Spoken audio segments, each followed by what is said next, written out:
Hi everyone, I'm doing my John Maxwell and I'm on to the next chapter, starting a new week. So today I watched the service from Knox Shrine. They always do a lovely service and they're very fortunate. I saw there were a lot of priests and a lot of people there. So today the John Maxwell, the 21 most powerful minutes in a leader's day. It was on Rehoboam and the law of connection. And the leadership thought for today is all great leaders have one thing in common. They connect with people. So when you are a connector with people, you care about people and you care about your work, about what the impact is around you, on the people around you. And the examples that John Maxwell uses, he's looking at 1 Kings 11, 41 to 43, 12, 1 to 33, and 14, 21 to 31. And he's giving this example of this young leader who is put into a position of power, but he's not going beyond himself. So when the people come to him and they say, lift the burden that your father has put on us, his response is that he's not going to lift the burden, he's going to make it even worse. And that's not a compassionate response or a kind response. So it's just showing how he's turning away from God's will and what God would have wanted him to do, and deliberately making things harder for people. He's missing the opportunity for growth and to help his nation. Instead, he's destroying his nation, and in destroying his nation, he's also destroying himself, because whatever power has been given to him is to help those who are under his leadership. And then the second point that he talks about is he had no interest in what he could give. He was only interested in what he could get out of it. So he wasn't interested in helping the people, because if he had helped the people, things would have gotten better for him as well. And then he talks about going beyond ourselves to ask ourselves, what are we doing for others? How are we touching people's lives? Because leaders who genuinely touch the lives of their people over a sustained period of time can make an impact beyond themselves. When connecting with people is continually a priority in your life, going beyond yourself is inevitable. So in Middle Eastern cultures, there's a saying that when you were born, you were crying and everybody around you was laughing. When you die, you hope that everybody around you will be crying and you will be the one who will be happy because you'll be going back to God. And you see the grief when we lose people, and we'll miss their presence in our lives. We'll miss having them around. We will miss their compassion and their generosity. And the question is, how are we connecting with people? So if we are trying to do everything we can, whether it's through volunteering or helping others, or looking at the broader impacts of what our decisions are going to be, then we're doing the right things, because we're also called to take time to rest, to care for ourselves, to nurture our spirits. We are called to do all of those things as well. And in our church, in the Catholic Church, there's an important element, especially with the saints, about listening to the Word of God. And it's in St. John's Gospel as well, about hearing the Word of God. So it's not just reading it for ourselves and taking it in, it's listening to it. And we have that theme in the scriptures of Jesus having people with him, and they were sitting with him and listening to him and listening to what he had to say. Because the ear, what's going into the ear, affects our body. And I know there's all these experiments about how they've done experiments where you can speak over things and how the plants will die and things will wither, and they they've done it with water as well, the impact that words have on water or on different things. So we focus on that for ourselves as well, because if we're in the workplace and we're getting words of encouragement and our teams are being built up, people are being built up, then people do more than what is expected of them, and the organization flourishes. But if people are constantly being treated in a harsh way, like with Rehoboam, where if people come and they say, we need help with this, and the response is, oh, we're not going to make it easier for you, in fact, we're going to make it much harder for you, then that organization eventually will crumble and it will fall. Because it's the people in that company that make it come up, that make it what it is, that make it enjoyable or fun or whatever the culture is that they're trying to create. So it's something that it's important for us. And for me, I worked for a long time in banking. Many of my contracts were at the big 5 banks. So it's sad to see what's happening to all our banks here, with TD, with RBC, all the fines that are being put in place, all the news that's coming out. But if that's the culture that they created, then it's the consequences of what is coming. And some of us have to suffer because of the words of others, because of what other people have said about us or the culture they've created. And we are suffering because we haven't done wrong, but we are suffering, and other people are happy that we lost our jobs, that we can't work, that we don't have an income. But our not having an income doesn't only impact us, it impacts our landlords, it impacts whether we spend money to buy food, it impacts our health, it impacts our stress levels. You'll find that with music, if you compare the music, the sacred music, when you listen to that, compared to rave music, they've done experiments, and it's in this book that I'm reading, St. Hildegard's book on healing, spiritual remedies, which I've used before, about how the ear will shut down after a rave concert. It will literally close. And the same thing happens if people are constantly putting you down, telling you, you are the problem, you are the one that can't hold a job, you are the one that is a problem for everyone. And especially if it's coming from your parent, like your mother or your father, it has a very dramatic and devastating influence on the body. You'll find that the body can end up becoming crippled. The body can end up becoming full of inflammation, because the liver will overproduce certain chemicals and black bile, and that will start to impact your organs. It's the same thing with overeating. You'll find that when people overeat, it produces more sex hormones, and it produces a hardening of the heart arteries, and the arteries close up, and then that leads to a heart attack. So St. Hildegard gives us these spiritual remedies of how we can, how we can fix this, or the steps we can take to help ourselves by listening to music that brings us closer to God or that calms us.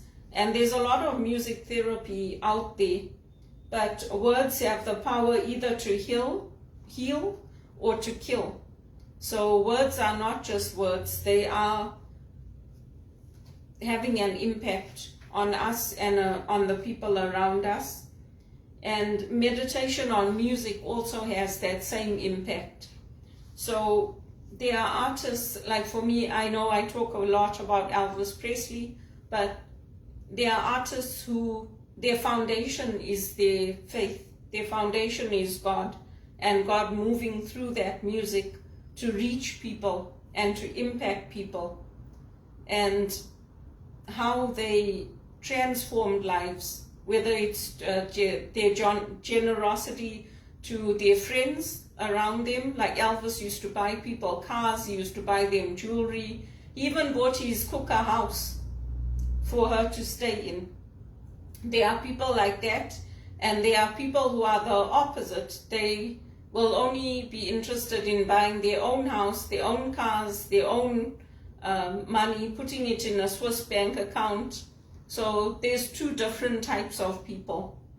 And Elvis fans were very generous as well. They would send him teddy bears, write to him. You know, there were whole clubs that people signed up for and were fans, and my dad was one of his fans, so they belonged to the club for him. But that's just to say that it's the power of hearing, of what we're hearing and what we're listening to, and what music we are listening to. So the person that wrote this book, Dr. Wigard Streinlow, he's talking about how he's treated people with trauma after a techno night, and the increase in the number of deaf and neurotic people who go to these kind of techno concerts. And then the opposite, when he has used this music therapy to bring about a state of calmness, to bring about states where people are using it to worship God or just to relax their bodies. So it's interesting to read and to know that we have the control, we have the ability to take the different gifts and talents that God has given us and use them to make things better for ourselves and for others. And for some of us, you know, actions speak louder than words. We take action through signing petitions, through giving clothes, through doing things for others. And for some of us, it's the words that are important, how people speak to us, what people say to us. But they are all gifts that come to us, and they are all guideposts, because it's the same as any political leader. So in that passage that John Maxwell chose, it's talking about the schism between the politics and the religion. And for us as Catholics, you can't divide it. It's one and the same. And if you read those scriptures that he chose, it's showing you how his religion was one thing, but his politics was something else. And you can't have that in a society that has that. In a democracy, those governments will fall because they're not working in the interests of the people. They're working in the interest of themselves and having their big cars and their big planes and their houses and everything else. And the rest of us are suffering. We can't even make ends meet. We're skipping meals. We don't have enough for rent, for food, for transportation. We can't get decent paid jobs. And more immigrants are coming in, and yes, our countries are built on immigrants. But if there's people here, like I took the call center job because I couldn't get anything else. Most of the people that are coming in now are taking jobs like that. But for me, I've been here over 20 years and I still can't get into something that pays me well after being diligent, a good worker, educated. And so people are pushing back, including the young people, because they're saying we can't get jobs and you're bringing in more people and the country can't cope. So that's about the schism between religion and politics. And it's happening here in Canada. We don't have enough firefighters when we have fires because we have to have help from South Africa and other places. We say we don't have enough executive assistants, but people like me can't get jobs. So there's a list of skills, job skills that are needed in Canada and work shortages. And among those is my skill, my profession, human resources managers, executive assistants. Yet I've been sitting at home for months and I can't get a job. I've been applying every day. I can't get a job, not even in retail. I applied for jobs in retail, I applied for jobs in human resources, in administration, and yet our government says we have a shortage of skills in these areas. So how is that possible? It's a very interesting thing to see, because what they're doing is they're actually making it worse. Instead of lifting the burdens that have been placed on us, they're making it worse, because interest rates, bank interest rates are going up. People can't afford, we don't have money to live on, so we're living off our loans. We're paying interest on interest, and the country is basically imploding. We're the worst performing nation out of the G7. They're saying England is going back to days of serfdom. And the church has also benefited from this, just like they benefited from slavery. So it's us that are suffering, the ordinary people. And then this book here, it just teaches us again about how acids can affect the body. So the body has to be slightly alkaline in order for it to function properly. If it's not, then it becomes very susceptible to changes of emotion. We can't control our thoughts, and gallic acids in the body change. So too much gallic acid increases cholesterol, sex hormones, and leads to arteriosclerosis. That's the hardening of the arteries that I talked about, and even to breast, colon, and prostate cancers. So, when people are constantly having a bitterness of heart, sarcasm, rudeness, being sour, aggression, sicknesses come into the body, because the body becomes acidic. And then in the pathology of the body, you see the changes taking place. So this is a good book for me, because I use St. Hildegard's teaching on the crystals and on the gems. I use all of that in my life and in my faith and prayer. If you look at Christmas, Christmas is a time of generosity. It's a time of giving to others. We might not give gifts to family, but we might give a gift to somebody in need. In our church, we have the angel tree. So if you want, you can take one of the angels and you can give a small gift card, like a Tim Hortons gift card or something like that, to a family in need. And when I'm working and I have money, I will do that. Just like I will buy, they have at the grocery stores here, you can buy a package, a brown bag, for $10 for a family.